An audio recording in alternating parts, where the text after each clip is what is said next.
in a few seconds, so please make yourself comfortable and have a seat.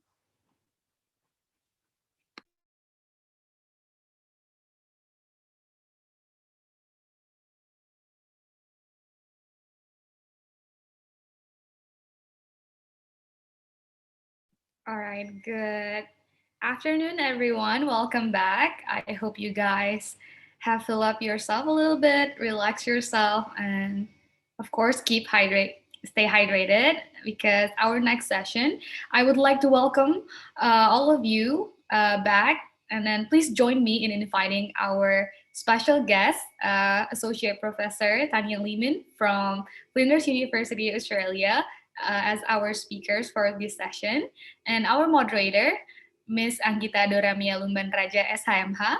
So without further ado, Miss Anggita, the time is yours. Thank you very much, Ms. Dennis, Mr. Rosmaroni for today. Good afternoon for the Honorable Distinguished Guest Lecturer, Dr. Tanya Lehman from Flinders University. And good afternoon to fellow students and all of the participants who are joining in the Zoom meeting and also watching live streaming on YouTube. My name is Anggita Duramia Lumban Raja. I am Assistant Professor of Law in the Faculty of Law, Universitas Diponegoro. It is my pleasure to be a moderator for this virtual law class. First of all, I would like to welcome all of you to this virtual law class about liability or civil wrongs in a digital age where to in the future. Our guest lecturer today will talk about civil wrongs in the digital age and how does the liability for the civil wrongs. A wrong such as a tort that demand compensation as the responsibility for the damages in civil law framework. So in her presentation today, there will be a discussion of tort law, especially in the digital age. Legal problems that will be mentioned by our guest lecturer are very common problems in the midst of a digital society. She will give you the information on how the law will work on this matter. Dear all participants, before we start the virtual law class and in order to avoid any disturbances during the presentation later, I would like to ask you to mute your microphone. So please notice your microphone button on the mute mode. And there are several pieces of information that I would like to give you to before we start the lecture. First, the virtual law class will take a time from 1 until 3 p.m. in Semarang time, or 3:30 or until 5:30 p.m. in Adelaide time. So our guest lecturer will deliver her lecture maximum in 45 minutes and will be followed by question and answer sessions. For information, this lecture is recorded and also live streaming on YouTube channel.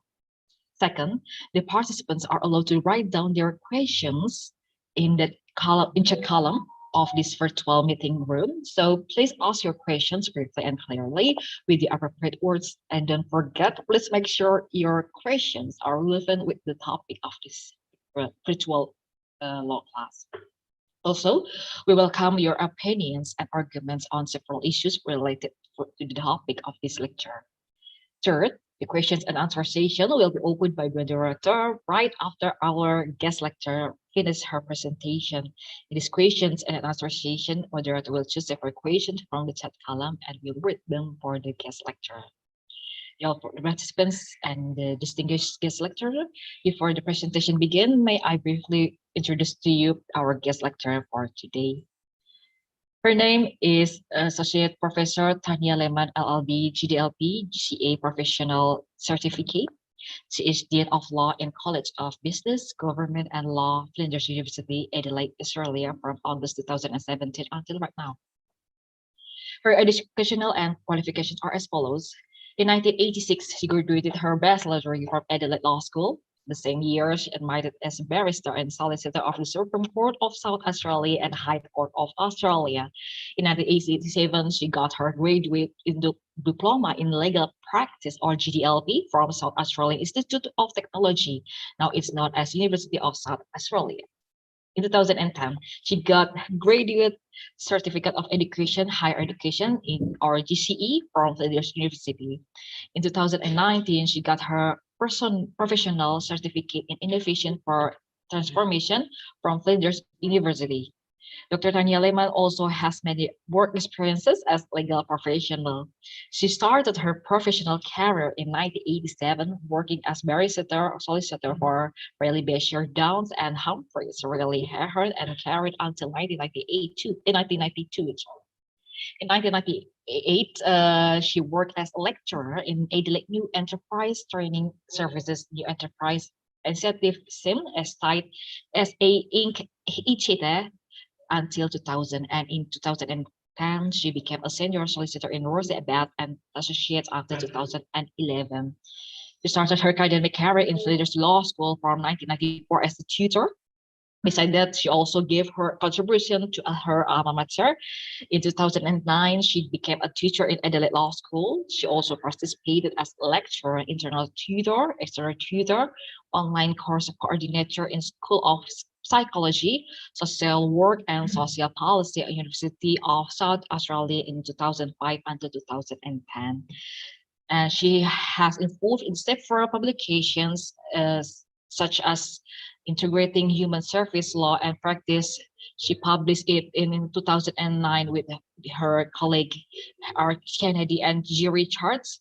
This publication has been cited 3 times based on Google Scholar indexation. And then the second, her publication is Where Are the Graphics? Communicating Legal Ideas Effectively Using Images and Symbols. She published it in 2017. This is her publication in a Legal Education Review, volume 26, number 2. It has been cited 3 times.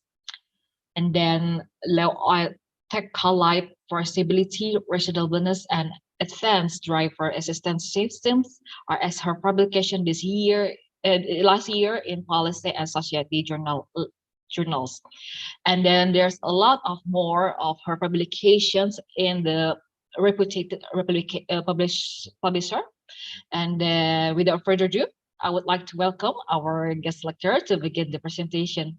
Dr. Tanya Lehman, the screen is yours.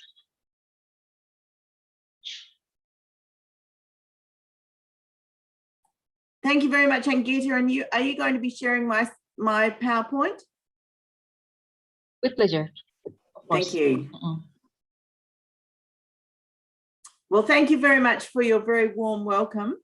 And it is my pleasure to be speaking to you this afternoon on this broad topic of the digitisation of the law in Indonesia, and particularly on the topic that I've given.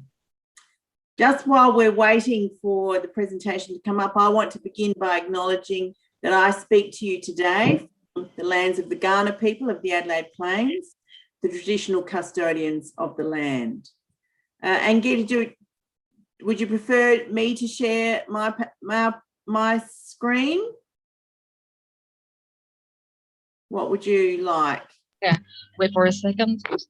Excuse me. We are on progress to share your screen, your material.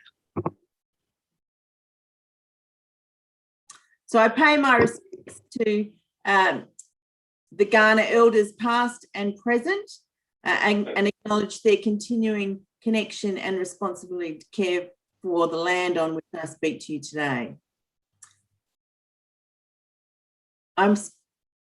Perhaps, Angita, if I can share my screen then. Pardon? Doctor? If you let's get the screen up. I think it'll make it easier for everyone. Actually, we are still on progress with our IT staff. We are so sorry for it taking so long time. Okay, here it is. Oh, you've got it. Excellent. Thank you. Move to You're slide welcome. 2 and move to slide 3, please.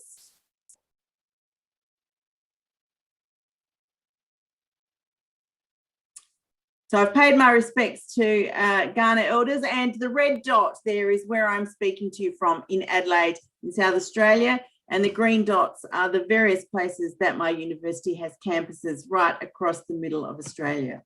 Next slide, please.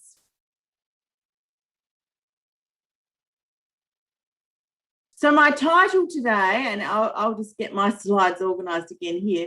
My title today is Liability for Civil Wrongs in a Digital Age. And I want to open up a conversation with you this afternoon about some of the issues that we might need to consider in relation to liability for civil wrongs in the context of digitisation of the law in your country, in my country, and internationally. Next slide, please. So if we can start with some definitions.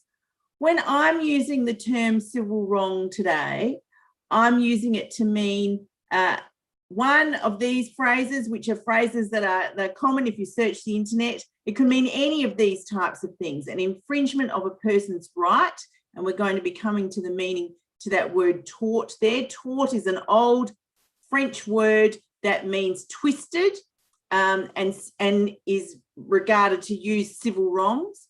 We might think about a civil wrong as any wrongdoing for which an action for damages or compensation, some financial compensation might be brought, or in the context of Indonesian law, a cause of action under civil law. Next slide, please. And it's important to remember that tort is only one type of civil wrong. It's different from a breach of contract, although the same incident may give rise to claims in tort and for breach of contract. And the important difference here is that a contract arises as a result of agreement between the parties, whereas in the context of a tort, there's not necessary that there's an agreement between the parties. The parties might not even know that they are interacting until one party is injured. And there might be infringement of written law or the unwritten law, in our context, common law. So when we're talking about torts, we're usually talking about one party being at fault and that fault causing injury to the other party. Next slide, please. In my country, the most common tort is negligence, and that is true for the common law world. So those jurisdictions that use have a history of the English common law and tort law, negligence is the most common tort. And at the centre of the notion of negligence and at the centre of most forms of legal compensation for injury is this notion of a failure to take reasonable care. So it's not necessary in this situation that intention is required. I don't have to intend to cause you injury. If I do that, maybe I might have some other sort of legal liability, including criminal liability. But if I have not taken reasonable care, then I may well have committed the tort of negligence. And it may only be a moment's inattention that is sufficient to make me liable. And the most common example of that, of course, is a car accident or a collision where one driver momentarily looks away from the road and crashes into the car in front of them. In my context, and in many contexts, when we are thinking about whether or not a tort has been committed, whether or not a civil wrong has been committed, a court assesses that objectively, not by making an inquiry into what the intention was of the parties, and can only assess it retrospectively. So can only assess it once the injury has actually been caused. Only then can a court look back and determine whether or not a civil wrong has been committed. And in my context and in the common law countries, that only has to be proved on what is known as the balance of probabilities.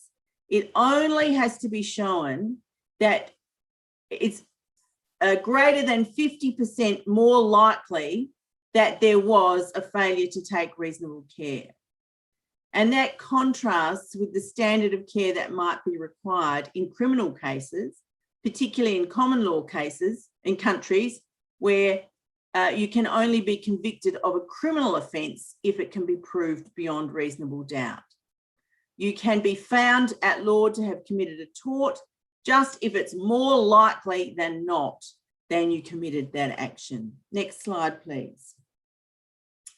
So some of the words that are used to describe negligence are words like this: reasonable, foreseeable. Someone was negligent because they did not take reasonable care, or they could foresee that what they might do might cause harm and they didn't take reasonable care.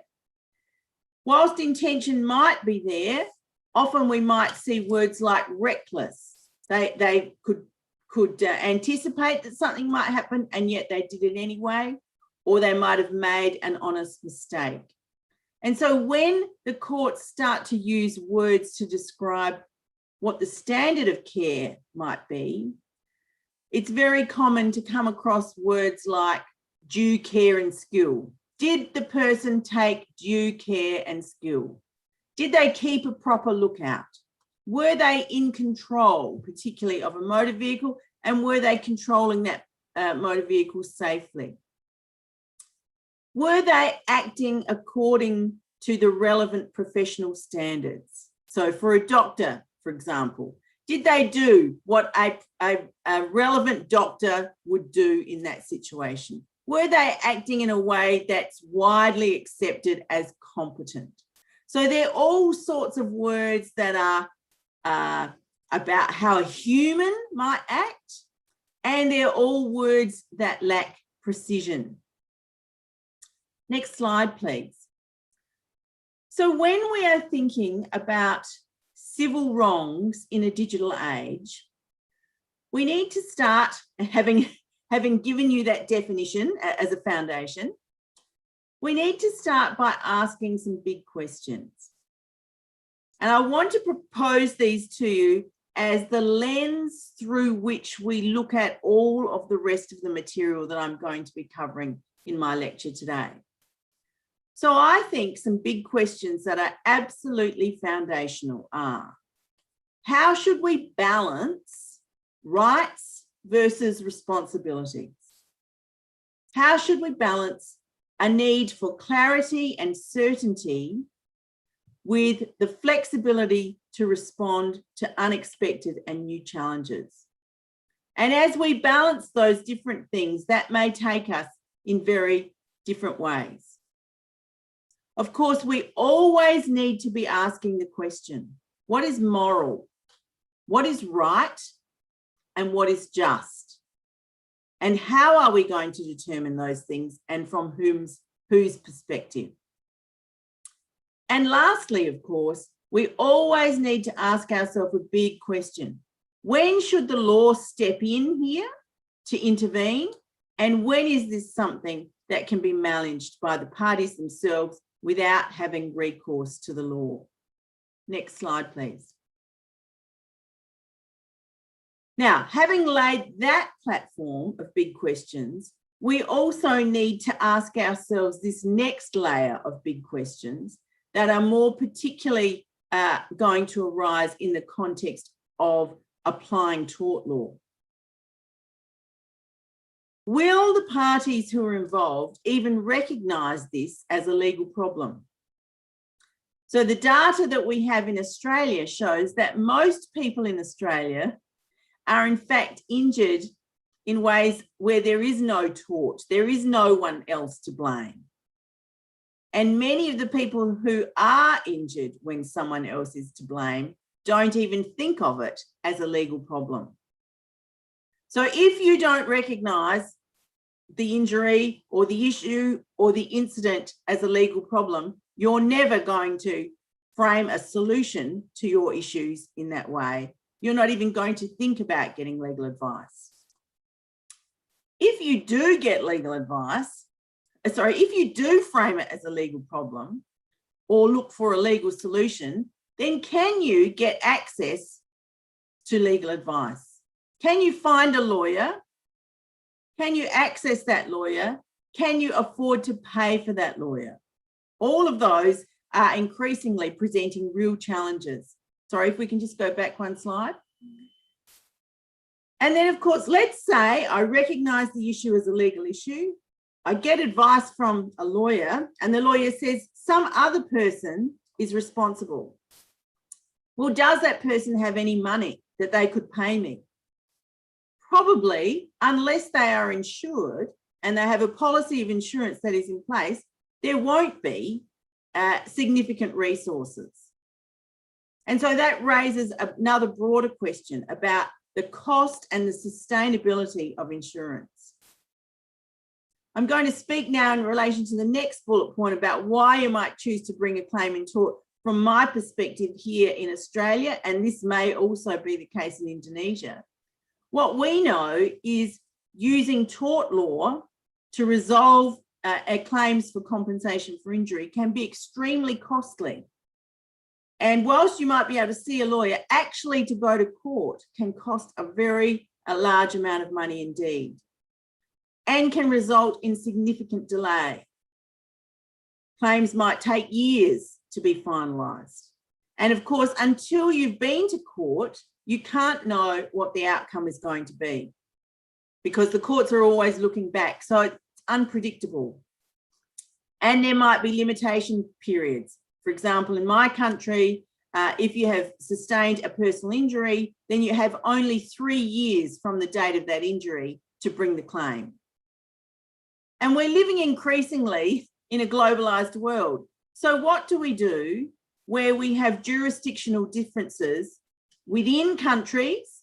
My own jurisdiction has 8 separate state and territory jurisdictions. I understand there are 34 provinces in Indonesia, and I'm not sure whether each of those have different jurisdictional differences as well.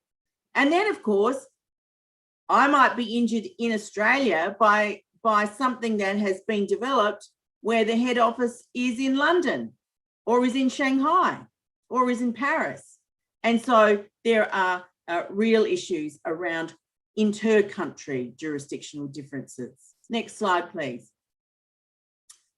So what we're starting to see in Australia, and this might be the case for you too in Indonesia, is that we're seeing parallel legal tests and regimes that arise.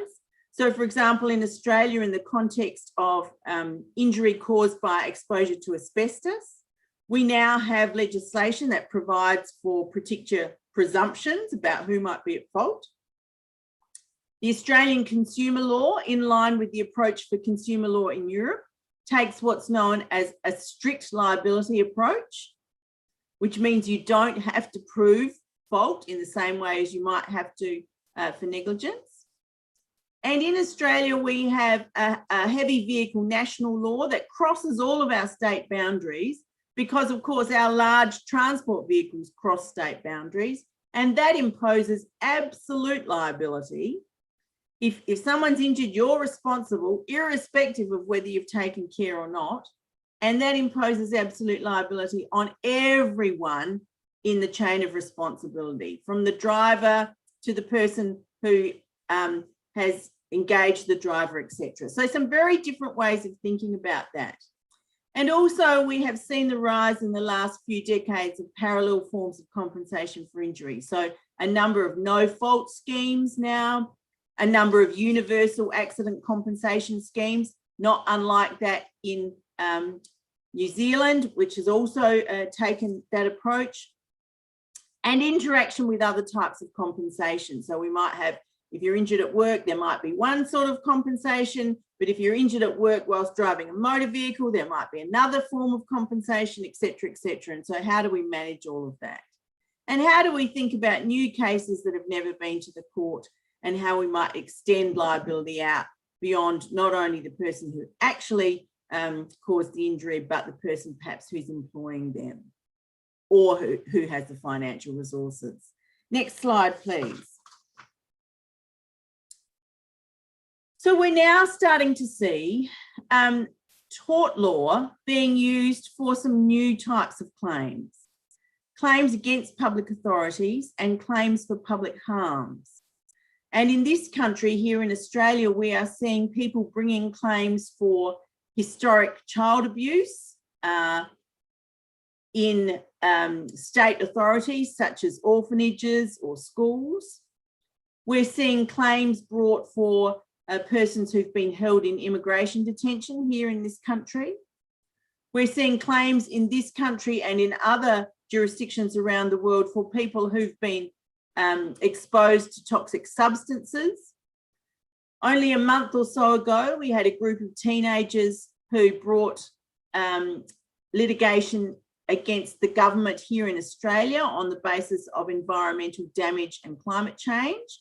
And for the very first time, they were successful about that, although in a limited way. We're seeing claims for public harms in this country where all of those in a community who've been impacted by bushfires, for example, might sue the government for failure to take preventative action. Where people have lost economic harms, particularly arising out of the pandemic at the moment, there is consideration that there might be large class action claims in relation to loss of income and other things. Issues around technological competence also give rise to challenges around whether or not there should be large claims and whether tort law is effectively a useful tool. And right now in my country, I'm sure in yours and internationally, there's a real discussion about whether or not people should be able to sue either if they get a vaccination against COVID and suffer side effects, or if they don't get a vaccination. And so are we thinking about whether or not these are civil wrongs? Is tort law an appropriate tool here? And there is a real discussion now that we need to have about where does responsibility start and end. We need to think in our minds all the time, what is moral, what is right, and what is just, and how do we balance those competing rights and responsibilities as we go through. Next slide, please. So that's just a broad context. Now let's narrow in more particularly around the issue of digitalisation. So one of the current challenges there is thinking about how do we manage liability for new products and technologies, particularly in the digital space where a new technology can have a very wide-reaching impact. And I'm thinking here about the impacts on mental health of social media, for example, or of actions taken by social media influencers that then might just go viral and impact others. How can we encourage innovation while minimising risk? And that's that risk-benefit analysis that we're going to come back to again and again and again. But what changes the game here is the implications of real-time and predictive data. And we need to be really explicit about how we are balancing many competing imperatives. So there might be competing economic imperatives, community health and safety, sustainability and scalability. If we're going to take a particular approach, is it going to work for all of those types of approaches or not? Or is it going to be too labour intensive? And how we manage, of course, the current environmental challenges. Next slide, please. So let's think about new products and technologies. And I've just come up with some broad categories here. Advances in knowledge, increased automation, and increased collection availability and searchability of data. So as we think now about the new knowledge that we have in relation to human genomics, and particularly in the context of this pandemic, we've seen that one of the critical things is being able to trace the genetics of the virus and where where that's been transmitted, but also the whole human genome has been mapped, and how we might think about trying to preemptively edit that genome to avoid injury. Genetically modified agriculture also poses some very interesting questions. How much research have we got available? Who is it available to? And if we've got increases in computing power, what does that mean about our capacity to do additional research? We know that increasingly we are being impacted by algorithmic decision making, by automated processes and systems. And my area of research particularly is around automated vehicles, but we also know that we've got machines, robots, we now have wearables in terms of eye watches that map our biometric data, and that we can augment our capacity in all sorts of ways. And so that leads on to the last broad category that I've identified there: connectivity, Internet of Things. My phone is joined to my computer, is joined to my watch, is joined to my security system on my house or my car or whatever else. We know that the late model vehicles now have the capacity to be collecting data all the time about where vehicles are going. GPS monitoring systems, your computer records, internet service provider records, Wi-Fi, QR codes used for checking in and out of places to maintain COVID safety is absolutely critical here in this state. We can't move unless we check in with a QR code, and biometrics. And so we've got huge amounts more of data, new ways of doing business and understanding all sorts of things. And that raises really, really interesting questions now about what's reasonably foreseeable. What can we think, oh, I could anticipate that this might happen or that might happen? And what then is reasonable precaution if, for example, we're thinking about genetically modified food crops? Whose perspective do we need to take into account? And again, where does responsibility start and end? So I want to just do a change of pace now and go back, next slide please, go back to 1984 and to an article written by John Fleming in 1984. And it's really interesting to me that I am going so far back to have a look at some of these comments, because you'll see, I think, that they are very relevant for us today. So in his article, Is There a Future for Tort?, he identifies the following 5 objectives for tort law: that it can be used to deter socially undesirable conduct, that it can be used to allocate resources efficiently by holding to a minimum the waste to society from accidents. Thirdly, and this is probably the most obvious one for most of us, that it can be used to compensate deserving victims and widely distributing losses to minimise individual catastrophe, to minimise transaction costs, and lastly, to fairly distribute the cost of compensation. Next slide, please. And I just want to give you some quotes very quickly from his article. So he says, while all of these 5 objectives may seem desirable, there's no agreed calculus for balancing them, nor is it simply a matter of ascertaining which of the competing systems would attain the greatest number of these goals. Some goals may seem far more important than others. Either compensating the injured may or may not strike different policymakers as worth sacrificing deterrence, for example, let alone increasing costs. Next slide, please. Next slide, please. So traditionally, purposes of punishment and deterrence were classic underpinnings of tort liability, but he goes on to say in this extract here that really those twin underpinning purposes have much less force today when we think about liability insurance.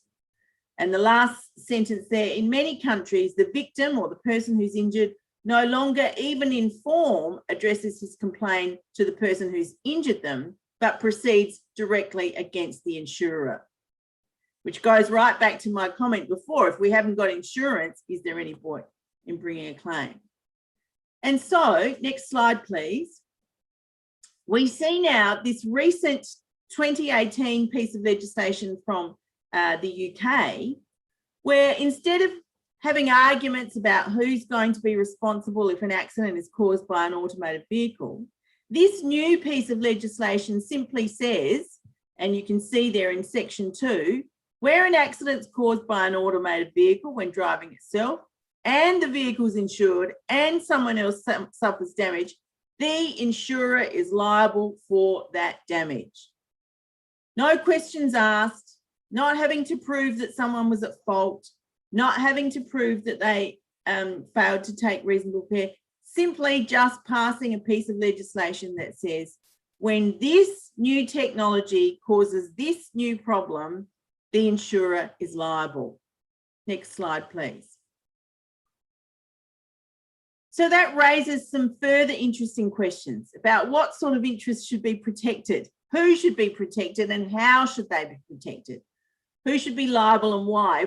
If we just think about that piece of legislation from the UK, that's clearly sending a message that we want to make sure that if this new technology is rolled out, that everyone who's injured by it is protected, and everyone who's injured by it can bring a claim very simply, rather than having to have a big legal argument about whether we have to rely on the tort of negligence, whether we rely on the tort of contract, the breach of contract. If we're relying on negligence, then can we show that someone was at fault? No. They're saying in that context, we're going to protect the road users first and above everyone else. So that raises for us these questions. Are we going to adopt a common law approach where we're just going to wait for the cases and the courts to develop it? Or are we going to rely on our parliaments and governments to pass statutes? Are we going to develop the law little bit by little bit by little bit by little bit, an incremental development? Or are we going to do what the UK Parliament has done and just say, bang, this is the answer? And of course, in any country that's larger than just one little tiny jurisdiction, we have to think about how are we going to make that consistent across states, across provinces, across territories, and then what does that mean in the broader global context? What does it mean in a continent like Europe, for example, where you can drive from one country to another, in several hours? How are we going to manage that? Next slide, please. So some key issues for the future then. What is reasonable? What is normal? What can generally be expected in relation to emerging technologies? And what can we expect of the reasonable person? That begs the question then, what can we expect from our courts or our judges?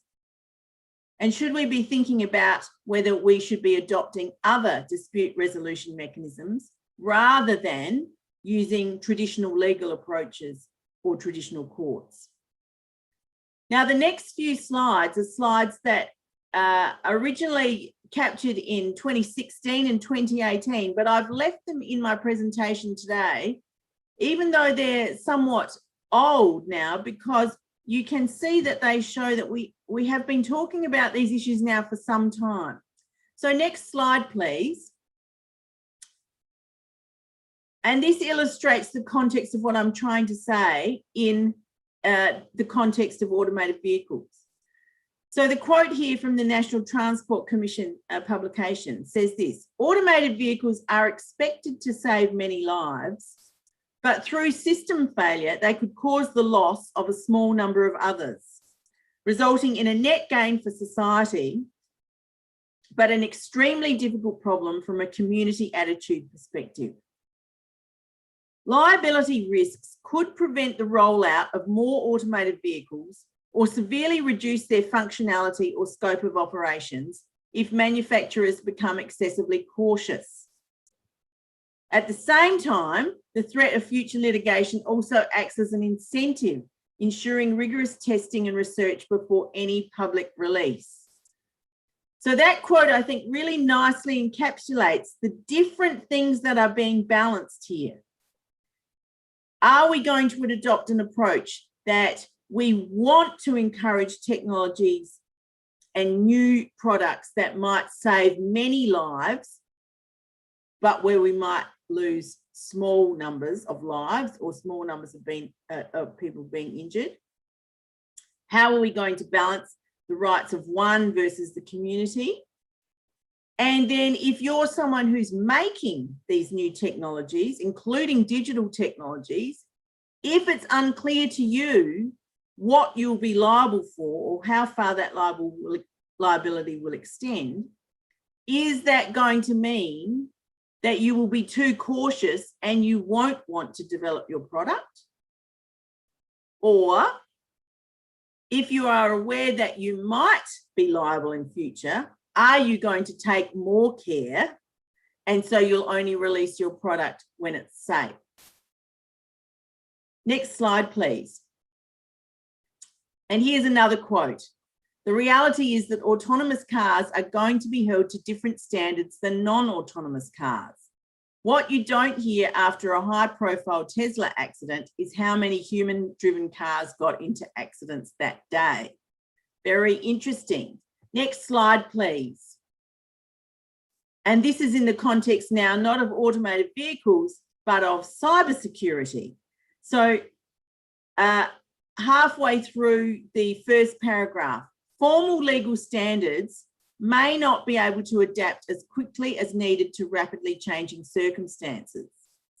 Simply put, this writer argues, markets are more nimble than mandates when it comes to properly patching security vulnerabilities.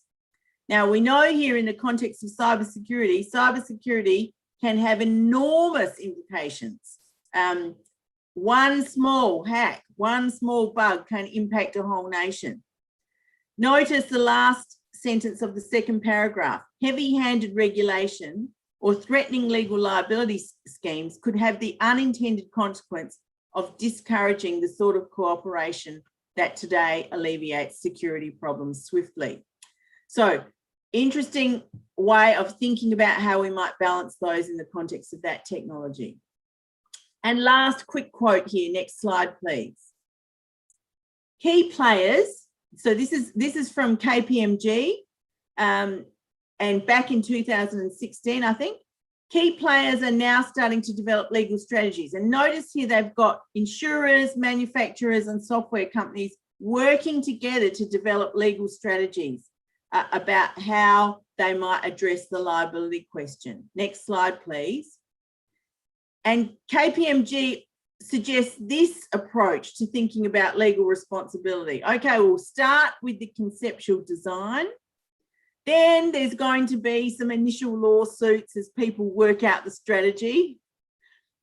Then the next one, moving across the screen towards the right, there's going to be a diversity of opinion about that. There might be a number of legal cases and appeal.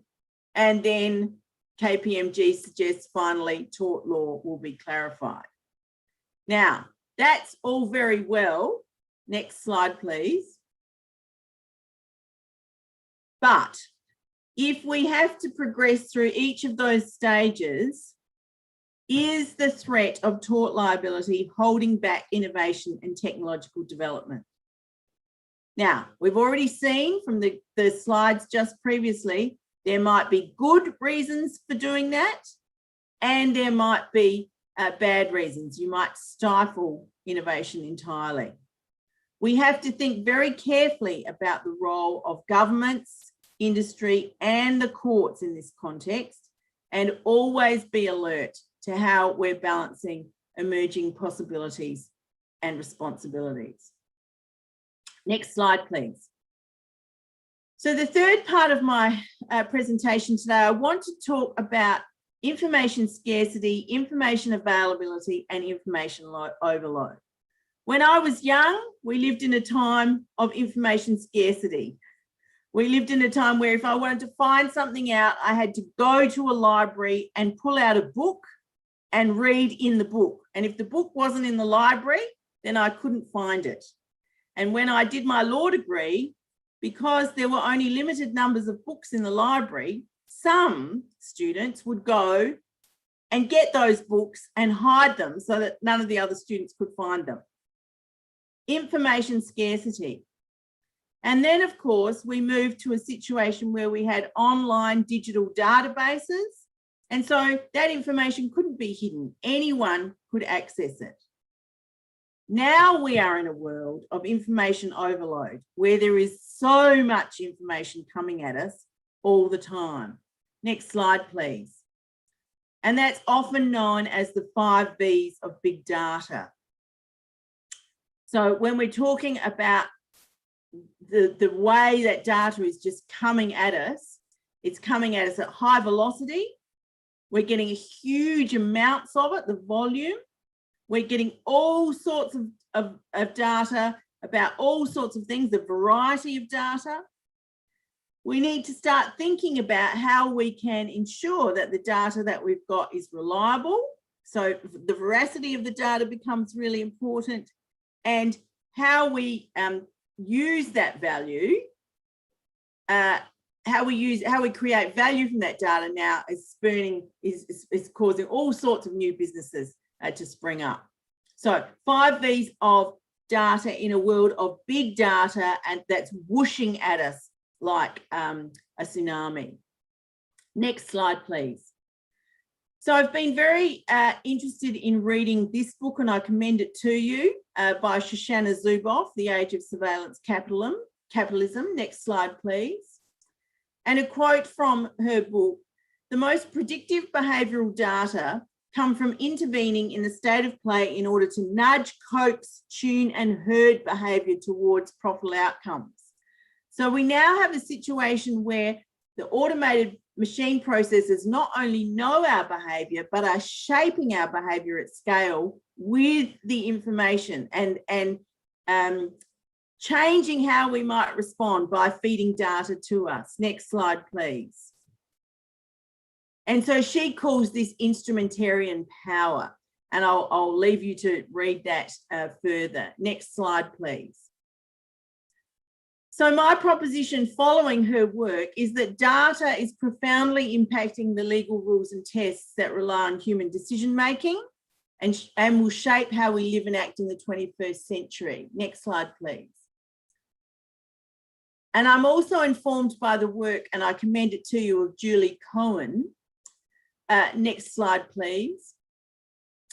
Who talks about the platform economy and how this new form of connectivity, for example, Facebook, Amazon, Google, these platforms are seemingly shaping every area of human activity, and they're reshaping how we interact with each other.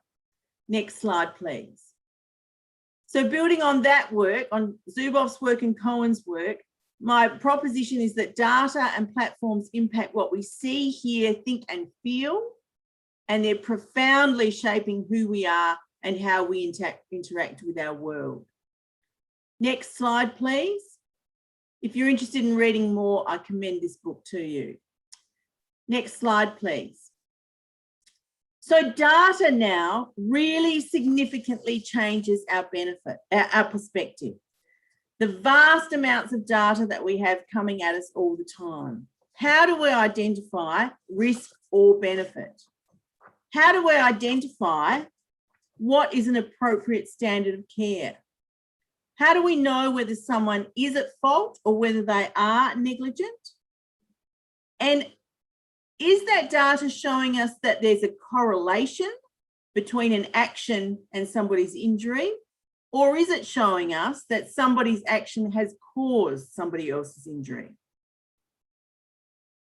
But those 5 V's of data also now cause us to think, should we be looking at this objectively about what a reasonable person might do, or should we be looking at this subjectively? You had access to this data. You should have accessed this data, and you should have been alerted by this data to take more care.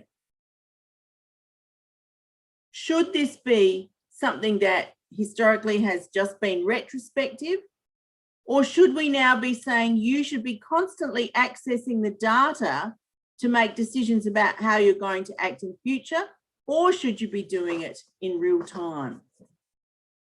So for example, in the context of automated vehicles, if vehicles are generating data in real time about where they are, how fast they're going, when the brakes are going on or off, how much other traffic is on the road, does that change our perception of what is reasonable to expect in a particular context?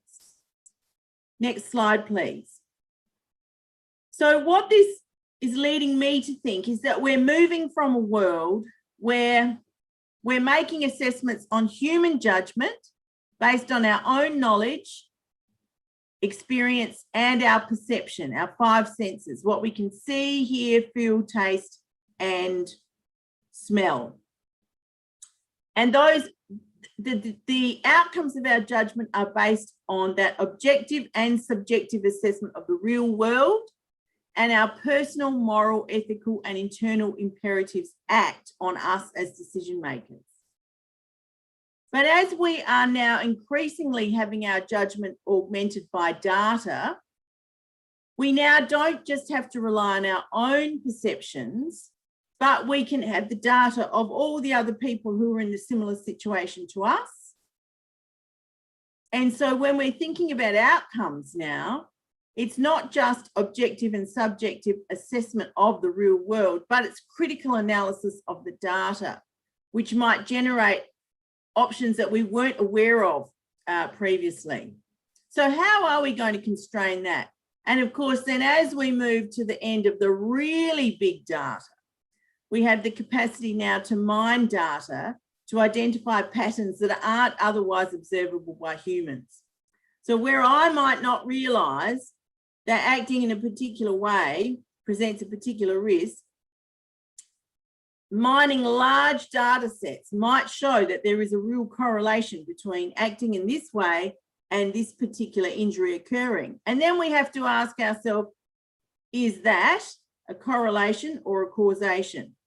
Or what if the machine uses that data to identify optimal action so that that injury is not caused or is minimised? So this raises a whole new set of questions for us. And next slide, please. It raises a whole new set of questions for the courts and for legal representatives. So we're human lawyers, we're trusted advisors and advocates, and we draw on the knowledge, competencies, and skills that we've developed during the course of our legal studies and our professional careers. And when human judges make decisions, they draw on those things as well.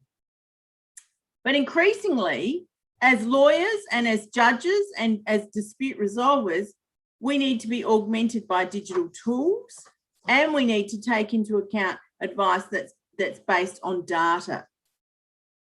But as we move to more and more and more digital legal services, thinking about how courts might process assessing risk based on data, we need to think about unmediated mechanical or digital decision making and action. How are we going to develop that skill as lawyers? How are the courts going to develop that skill? Next slide, please. So that raises now some even bigger questions for us. If technology can make us safer, should we be required to use it? If we think about negligence being a failure to take reasonable care, and we know that technology can make us safer, then should we have to use that technology?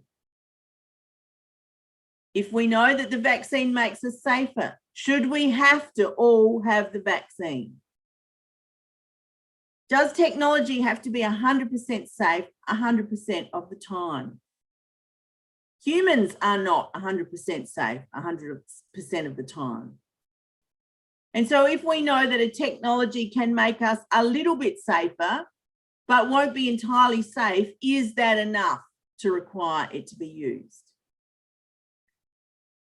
If we don't use it, is that a failure to take reasonable care? If data can identify risk more specifically, then should we require it to be collected, and what should we do with it? So if I don't know what the data says, is it just okay for me to make an assessment based on my own 5 senses? But if someone's giving me the data, then do I have to understand how to analyse that data? How often do I have to have the data? And what does that mean for me in the context of my liability for a civil wrong like a tort of negligence? And if we as human beings can't predict how the systems or machines will operate when they start to use data mining, artificial intelligence, etc., then should humans be liable for the actions of those systems or machines at all? And that raises an enormous question that needs really significant thinking. Next slide, please. So I think that brings us right back to where we started. And I hope that my presentation this afternoon has raised for you some questions about how we really need to reconsider balancing rights and responsibilities in relation to innovation, in relation to technology and new opportunities. How can we balance the need for clarity and certainty against the flexibility to respond to unexpected and new challenges? Always we need to be asking, what is moral and right and just? When should the law be involved? And when does the law need to say, no, we need to just go ahead with this technology. We need to go ahead with this new opportunity for our society. The benefits are significant enough that we need to push ahead. And we're just going to say insurer is liable. Last slide, please. So I hope that has been has piqued your interest. Thank you very much for enrolling in this session, and really open to you for questions or comments now.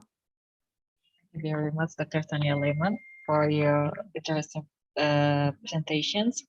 Okay, regarding the tort law in Indonesia, we have one legal basis of tort law that is come from the colonial age when we are occupied by the Netherlands. We call it as Burgerlijk Wetboek or civil code. So until right now, we still using it. And then when we determine about the choosing of law, if we involve several parties from different countries, usually we are for the best practices, we using the choices of law that has been agreed in the agreements that has been conducted by all the parties. And that's for your questions in your previous slides. Okay, ladies and gentlemen, for the all participants, we are welcome to your questions, and then you can ask your questions directly, or you can write down your questions in the chat column. So it's very interesting topic actually, because most of the participants of this Lex Proficia is undergraduate students and they are using these materials for their courses toward law. Yes, of course, everybody in undergraduate students studied this toward law. So this is very enhanced their knowledge regarding the tort laws. It's not about the conservative way, but there's possibilities regarding the technology or digital that's being involved in these matters. Okay, ladies and gentlemen, we haven't received any questions, perhaps from the Flinders maybe, or in Taylor's, or from the National University of Malaysia. You can ask your question to our guest lecturer regarding the tort law. Maybe you have any questions regarding your major in your class. Maybe you can ask directly to our guest lecturer.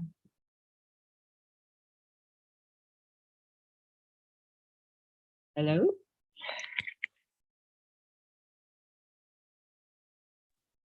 I know, Angita, that I've gone through a lot of material new to many people. So I'm not surprised if people are just taking some time to think it through. This is make our knowledge become wider than before, because we know that we are in digital transformations right now. So if you talk about tort law, it's not about the agreement itself, but there is a technology that has been involved in there, and especially for the younger generations, they're usually using the media socials applications.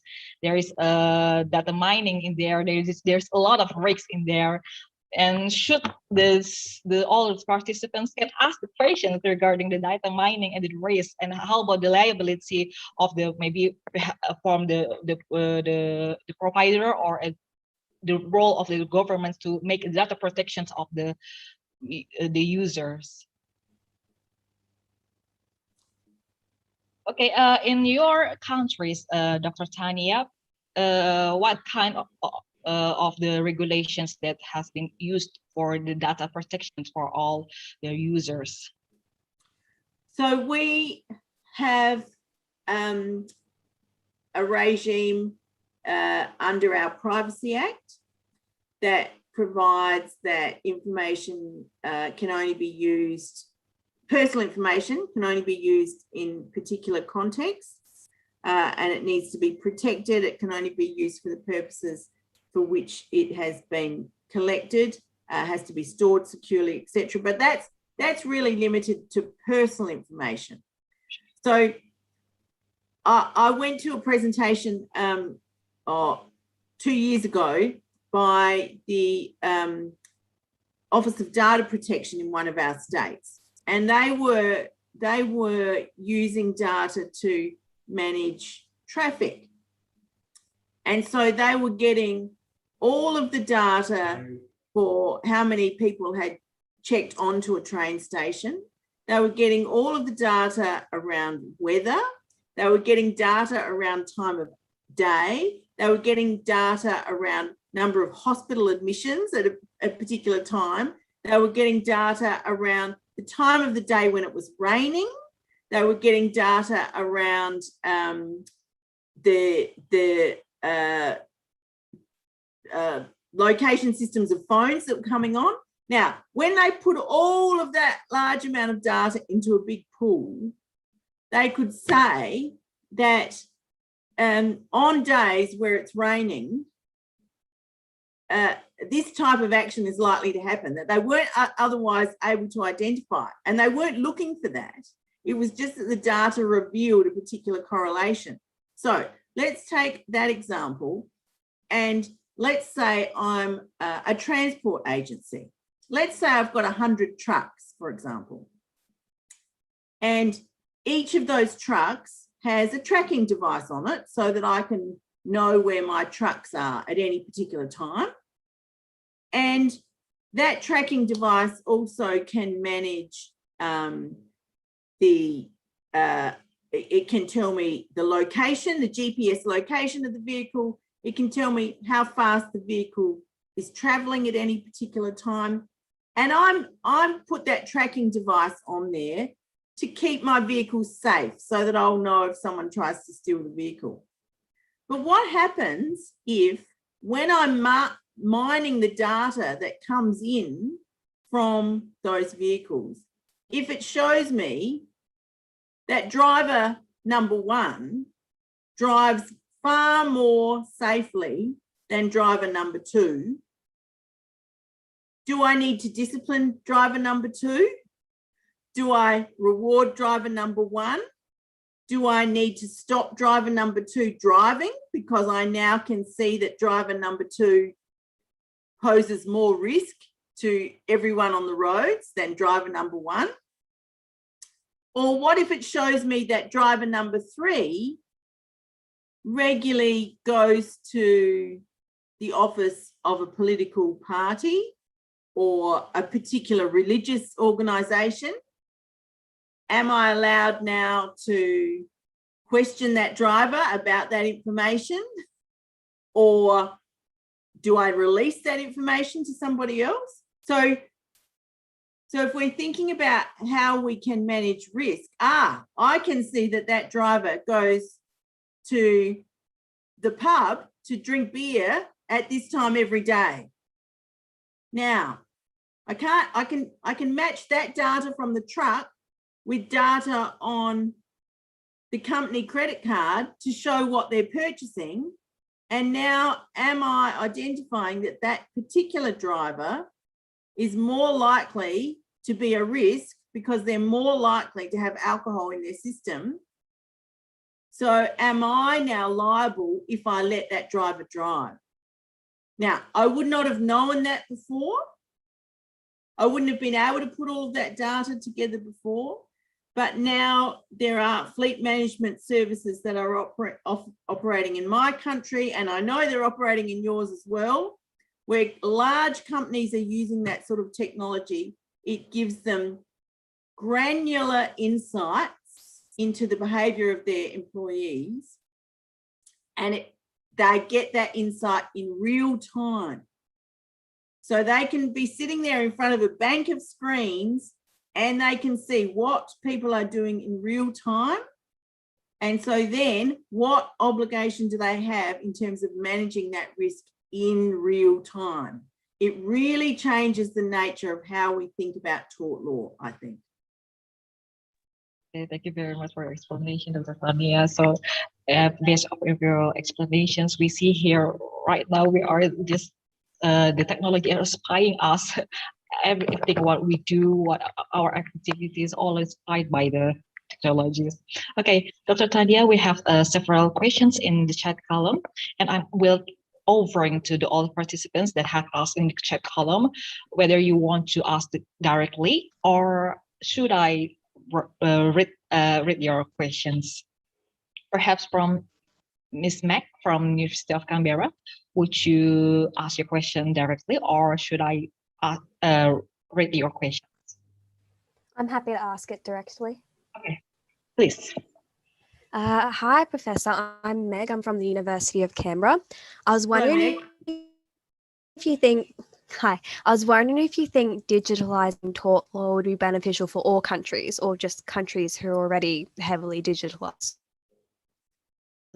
So I would answer your question with a question. What do we mean by digitalising tort law? So there's a number of ways that we could think about that. We could say we will take into account the data that we have when we're applying existing legal frameworks to work out whether someone is negligent, what the standard of care should have been, what they should have been able to foresee, okay? And we'll say they should have been able to foresee what the data tells them. And then my question is, how often are we expecting them to look at that data? How much skill do they have to have in interpreting that data to be able to make the assessment of whether something's foreseeable or not? And so that's one way of looking at it. At the other end of the spectrum, we might say, well, is a human judge the best? Are they any longer best placed to make a decision about whether an automated system was operating effectively or not? Or do we need to embed in an automated system the capacity to determine how we manage compensation if something goes wrong? Because a court system with humans arguing about automated systems may in fact not be the best way to deal with that. So those are the two ends of the spectrum. Now, if we think about whether countries are heavily digitised or not, what does it mean to be digitised? Because many countries that are not highly industrialised have people who have access to smartphones where that data is being collected or generated in levels that were not even dreamt of only a few years ago. So I know, from example, in the context of what's happening across the continent of Africa, some of those African nations have just jumped having laptop computers and gone straight to use the smartphones around agriculture and all sorts of things. And so again, we have all this data, that they have data that they never had before, just using their phones. So what heavily digitised means in this context is an interesting question, and we could look at it in all sorts of different ways. Now, that is an answer to you that has not tied myself into any corner and has left everything open, because I think the questions really are open, and we need to get out of the narrow traditional way of thinking about how law might respond to some of these things and say, all right, well, let's jump out of our laneway, and if we look at it from a completely different perspective, where might we go with that? Okay, thank you very much, Dr. Tania. Your questions have been answered by Dr. Tania. Miss Kelly? Yes, thank you. Welcome. So, right, in our discussion today, Dr. Tania has bring us to the next step of the tort law discussion. So, yeah, you have to think wider and radically regarding the tort law. Okay, and then the next questions we found here from Dennis from the National University of Malaysia. Mr. Dennis, do you want to ask your question directly by yourself, or should I ask read your questions? Yes, I can ask. Okay, please. Okay. The time is yours. Greeting, Prof. I'm Danish from CAM. Now, these days, countries start to use technology based on the data to impose judgment in judicial system, especially on determining bail. What's your opinion on the usage of technology to impose the judgment based on data in judicial system? Thank you. Thank you very much, Dinesh, for your question. I think the technology that you might be referring to is known in the US as Compass, and it's owned by Equivant. That technology formerly owned by Northpoint. That's one of the technologies I'm aware of. I think the UK uses a slightly different system. So what I would say about that is, before we get to technology, if we're thinking about the role of bias in decision making, we have to acknowledge that human decision makers and human judges are biased in the sense of we all bring our own perspectives to a particular decision, and we may not understand or even be aware of the biases that we have. And some of those biases might be that I don't like people wearing blue clothing. And I don't realise that I don't like people wearing blue clothing. So when someone comes into my court wearing blue clothing, I'm just going to think, oh, they're not as nice as someone wearing red clothing, for example, which I happen to be wearing today. So we know that there are issues around inherent bias for human decision makers. One of the reasons that this technology was developed was asserted to be to remove some of the inherent bias of human decision makers and to make the decision-making process more equitable and faster and cheaper. Now, I think there is very significant amounts of research, particularly in relation to Compass, but also in relation to other types of this technology, to show that automated decision-making embeds the inherent bias of the programmers and designers just as much as every other form of decision-making embeds the inherent biases of human decision makers. Now, sometimes that's obvious, other times it's not obvious. And I am very significantly concerned about the implications of automated decision making in the context where that decision removes the liberty of a human being. Now, in the context where an automated process might decide whether you get a $50 payment as opposed to getting a $10 payment, I'm all for that system if it's going to make things more efficient and effective. But where an automated decision-making process that has been shown to embed inherent biases has the capacity to remove your liberty, I'm very concerned about that. I hope that answers your question.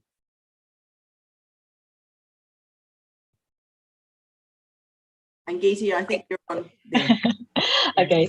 Okay, Mr. Dennis, do you have any other questions for our professor?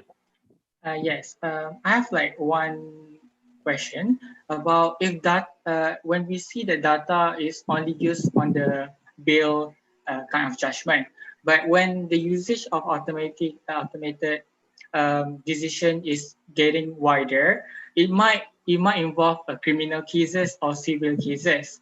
My concern is if the data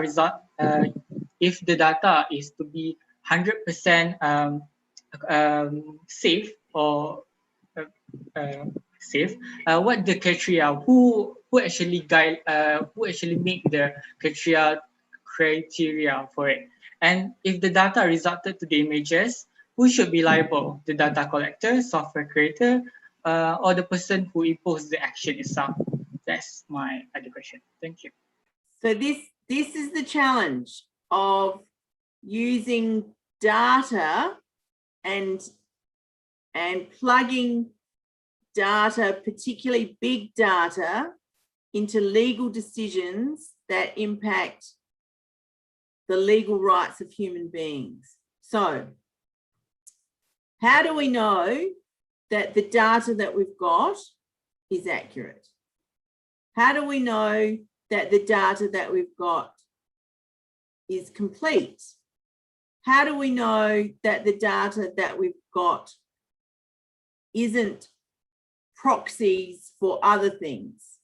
So, for example, if we have particular minority groups that live in a particular suburb and the data doesn't collect information about which population group you live in, but it does collect information about which suburb you live in, then that data about suburb is in effect proxy for which population group you may form part of, and so maybe the basis for racial discrimination or other types of discrimination. So I think that there needs to be very, very significant caution in terms of how we use data in the law. At the other end, we also need to think about whether or not we can use data to make people more aware of their legal rights. So, for example, in Australia, our Legal Services Commission, so Legal Aid, effectively in South Australia, has led a national project to develop an online platform called Amica, A-M-I-C-A. And if you Google Amica, you will come across that platform. What that platform does is it allows couples who are going through relationship breakdown to enter their own data for free and get a prediction about how their assets and finances might be divided if they went to get a divorce in court. Now, that platform uses as its data set all of the decided decisions in the family court. But it doesn't just use decided decisions. It uses all of the settled cases that never went before the court, but have to be filed with the court as a record. And so that platform now has access to more data than any human lawyer or judge would have.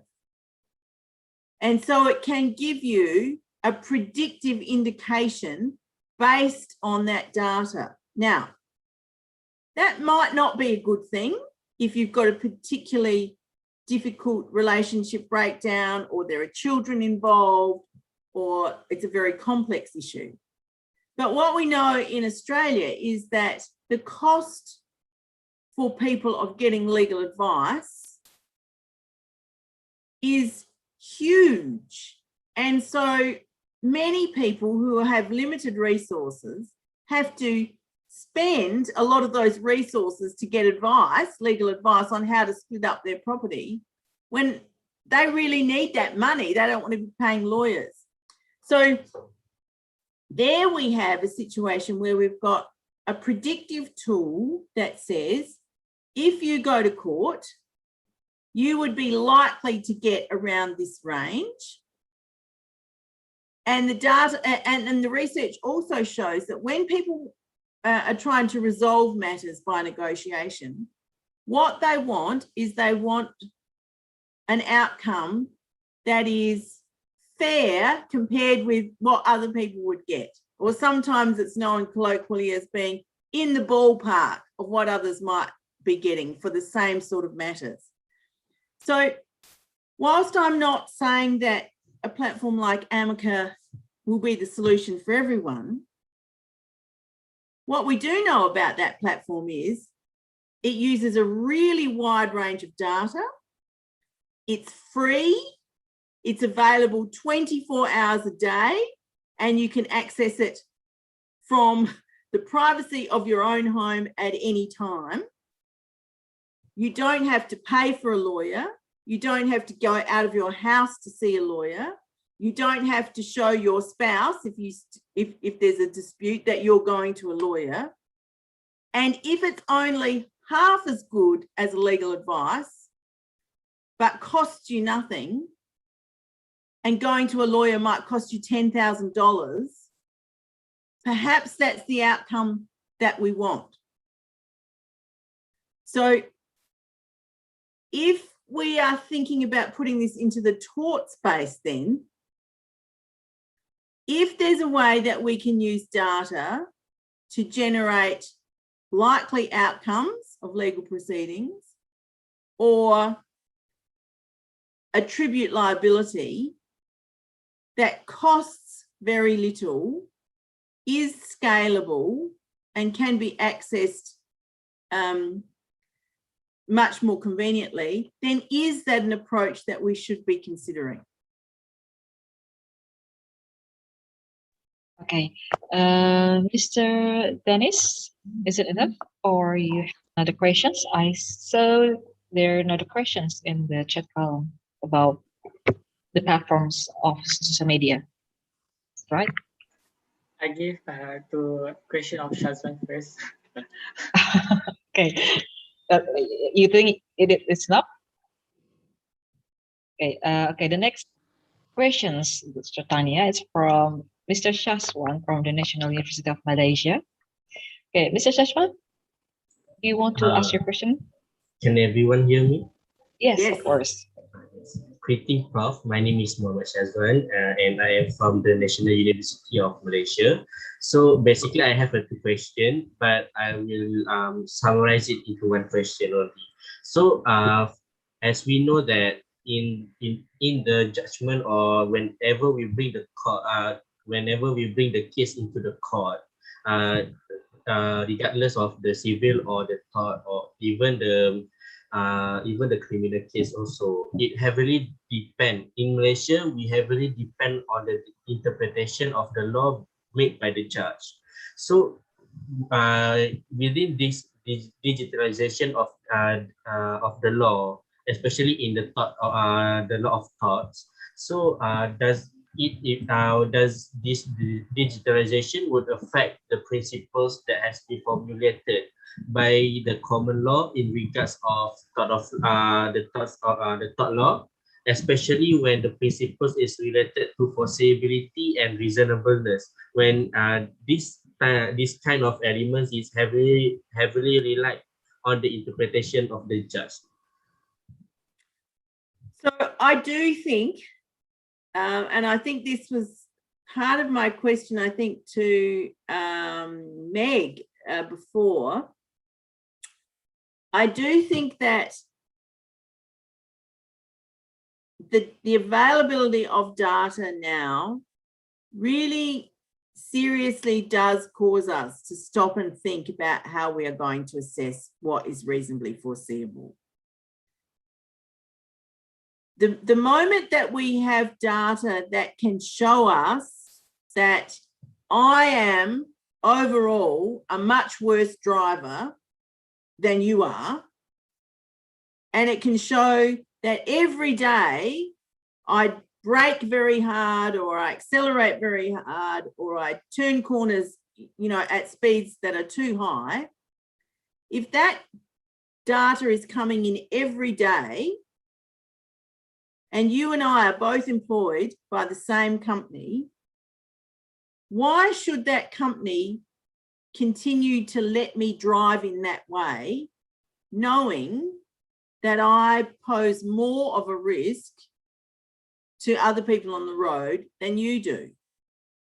Right now, before they wouldn't have known that because they wouldn't have had that data.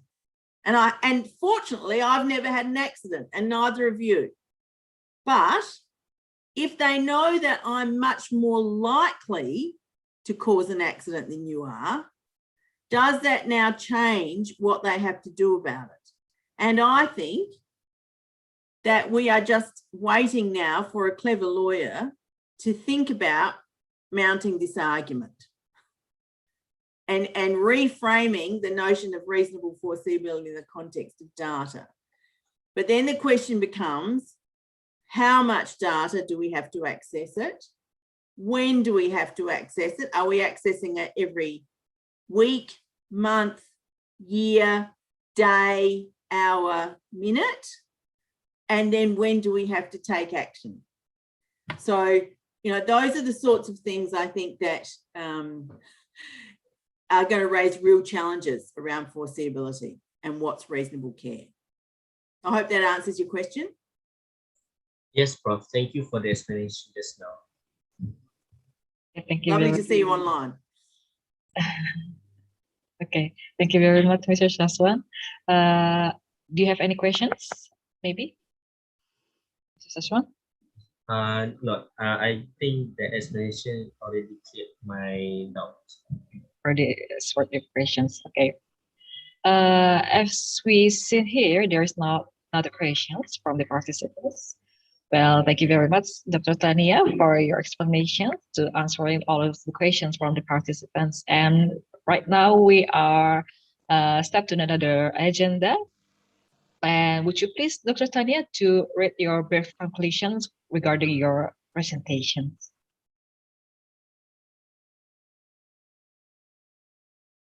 Dr. Tania, would you please to read your brief conclusions from your... Oh, my brief conclusions. Yes.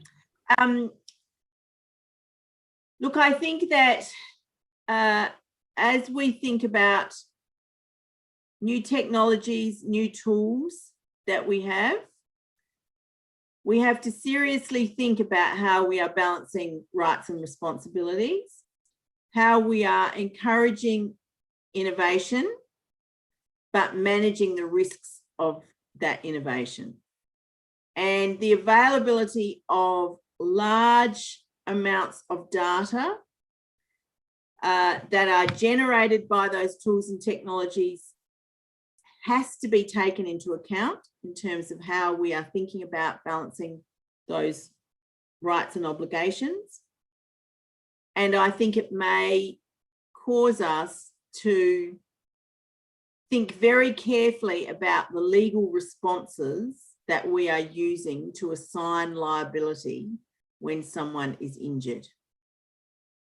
And we are going to need to think about how we're balancing the rights of individuals with the rights of the larger community in a way that means that people can get solutions in a timely, effective, efficient and affordable way. Okay, thank you very much, Dr. Tania Lehmann, for your brief conclusion. Very well, ladies and gentlemen, now we come to the end of this virtual law class. And once again, I would like to say thank you very much for our professor, Dr. Tania Lehmann, for your informative and interesting lecture. And I will not forget to say thank you very much for all the participants for your active participations. Hopefully, this virtual law class will be beneficial for everybody. Thank you very much for your attentions. Good afternoon, and now I would like to return the floor to the Master of Ceremony, Miss Dennis. All right, thank you so much, Ms. Anggita, and of course, Professor Tania. That was a very interesting and insightful material that you guys just delivered. So before we end our session today, again, I would like to invite everyone to turn on your cameras because we are going to take a few pictures for documentation. So for those of you who hasn't turned on your camera, please do so.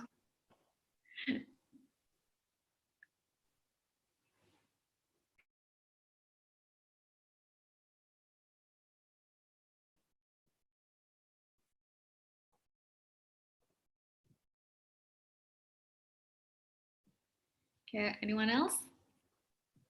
It's okay, we'll wait.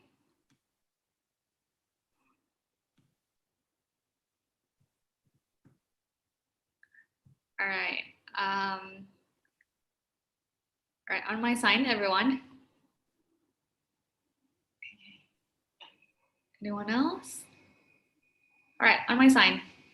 3, 2, 1. Okay, once more. 3, 2, 1. Okay, that's it. All right, thank you, everyone. I hope you guys have a wonderful day today for the class session as well. But before we end our session, I would like to have a few announcements.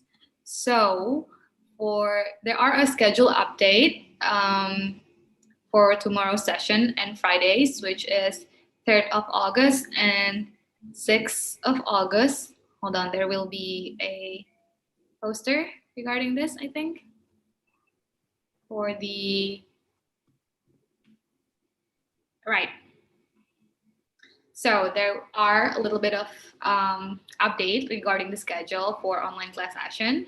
So on Tuesday, August 3rd, there will be a little bit of changing. So the speaker for that session for 10 a.m.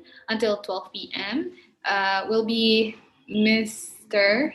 Sia Chin Chin, LLB, LLM, PhD, public health and food law expert, while on 8 a.m. until 9:45 a.m. on Friday, 6 August, there will be Dr. Tamrajon Durai Singham, yes, from Taylor University of Malaysia.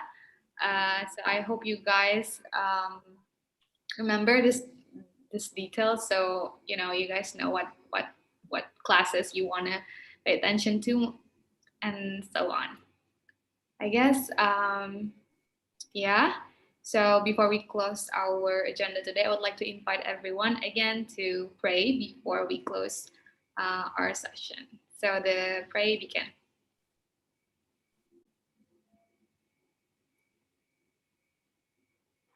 Amen. Right. Thank you, everyone. I'm sorry if I have any mistakes or anything that might offend you. And thank you again, Miss Anggita and Professor Tania. I hope to see you guys in another session. Have a good day, everyone. Assalamualaikum warahmatullahi wabarakatuh. Shalom, Om Santi Santi Om. Salam kebajikan untuk kita semua. Goodbye, everyone. Good afternoon. Good afternoon, Dr. Tania. Thank you very much for your lecture today. Thank you very much, Dennis. Thank you very